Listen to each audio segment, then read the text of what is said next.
నేను చాలా సందర్భాల్లో చూశాను. ఎక్కువ నేను పాయకరపేట నుంచి వచ్చేటప్పుడు కానీ జర్నీస్ చేసేటప్పుడు కానీ చూసుకుంటే ఒక చిన్న చిన్న గట్ల మీద గ్రూప్ ఆఫ్ పీపుల్ కూర్చోవటం, ఆ వచ్చే వాళ్ళు వచ్చే వెహికల్స్ని ఆపడం, చైన్ స్నాచింగ్స్ ఇవన్నీ కూడా చాలా ఎక్కువగా జరుగుతున్నాయి.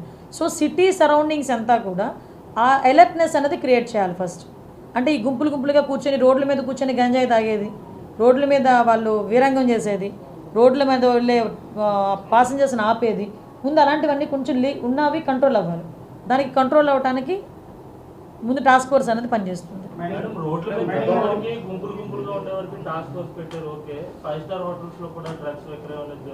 అమ్మ ఇంకోటి కూడా చెప్తున్నా, ఇప్పుడు ప్రతి ఒక్క చోట పోలీసులు వెళ్ళి కూర్చొని చూడలేరు. ఎస్, నేను అది సిటిజన్ పార్టిసిపేషన్కి కూడా నేను ఇంకొకటి కూడా మేము మాట్లాడుకున్నాం. ఎవరైతే గంజాయి విషయంలో ఇన్ఫర్మేషన్ ఇస్తారో వాళ్ళకి ప్రైజ్ మనీస్ కూడా మేము ప్రకటించడానికి కూడా సిద్ధపడ్డాం. Yes, exactly. మీకు వీలైతే టోల్ ఫ్రీ నెంబర్ కూడా ఇమీడియట్గా మీకు ఒక 10 daysలోనే, అంటే నీ ఛార్జ్ తీసుకుని 1 week 10 days కూడా అవసరం లేదు, నాకు 1 weekలోనే ఒక టోల్ ఫ్రీ నెంబర్ చెప్తాం. ఎవరైనా ఇన్ఫామ్ చేసింది కరెక్ట్ అయితే కనుక ఇన్ఫామ్ చేసిన వాళ్ళకి గోప్యంగా ఉంచుతాం, వాళ్ళని బహిర్గతం చేయం. టాస్క్ ఫోర్స్లో డబ్బులు జనరేట్ అంటే మనం దోచేసుకోవాలనే ఆలోచన ఉన్నవాడికి అయితే డబ్బులు జనరేట్ చేయలేడు, కానీ డబ్బులు జనరేట్ చేసి మంచి చేయాలనుకున్నవాడు ఎలాగైనా జనరేట్ చేయగలడు. చాలా సోర్సెస్ ఉన్నాయి.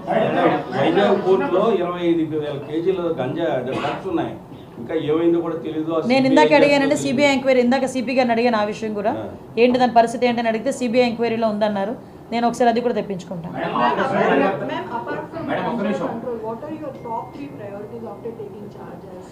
యాజ్ టాప్ 3 ప్రయారిటీస్ అయితే ఫస్ట్ థింగ్ గంజాయి డ్రగ్స్, కంట్రోల్ ఆఫ్ గంజాయి and drugs. Second thing is protection of women.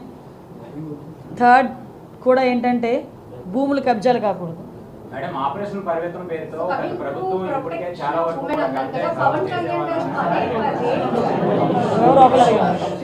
చెప్పమ్మా కన్నా.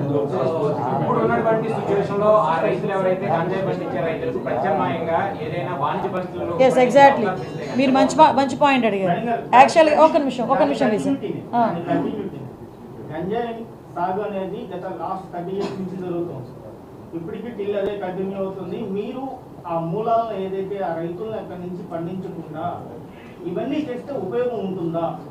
అంటే ఒకటేంటంటే ఒకటి భయం క్రియేట్ అవ్వాలి, 2 వాళ్ళకి లైవ్లీహుడ్ కావాలి. ఈరోజు గంజాయి ఎందుకు పండిస్తున్నారు? వాళ్ళు గిరిజనులు, అందరూ కూడా అమాయకులు. వాళ్ళు గిరిజనుల చేత పండిస్తున్నారు. వాళ్ళు కొంతమంది పెట్టుబడి పెడుతున్నారు, వెళ్ళి ఎకరాకి 1,00,000 ఇస్తాను, ఎకరాకి 2 లక్షలు ఇస్తాను అని వాళ్ళకి చేత పండిస్తున్నారు. ఆ తాలూకా దాని రెస్పాన్సిబిలిటీ అంతా పాపం ఆ గిరిజనులు భరిస్తున్నారు. రేపు పొద్దున్న ఎవరైతే పెట్టుబడి పెట్టాడో వాడు దొరకడు, మనకి ఎవడు దొరుకుతాడో, అక్కడ ఎవడైతే పండిస్తున్నాడో వాడు దొరుకుతాడు పోలీసులు వెళ్తే. సో అటువంటి సిచ్యువేషన్స్లో వాళ్ళకి మనం కొంచెం మోటివేట్ చేయాలి. ఇప్పుడు ఆపరేషన్ లేకుండానే మోకాళ్లకు ప్లాస్మా ట్రీట్మెంట్, మీ ఆర్థోపెడిక్ సమస్యలన్నిటికీ రోబోటిక్ టెక్నాలజీ ద్వారా తక్కువ ఖర్చుతో శాశ్వత పరిష్కారం, ఫ్రీ కన్సల్టేషన్, ప్రతి ట్రీట్మెంట్ పై 20% డిస్కౌంట్. ఈ ఆఫర్ కొద్ది రోజులు మాత్రమే, త్వరపడండి. V9 hospitals 9281465842.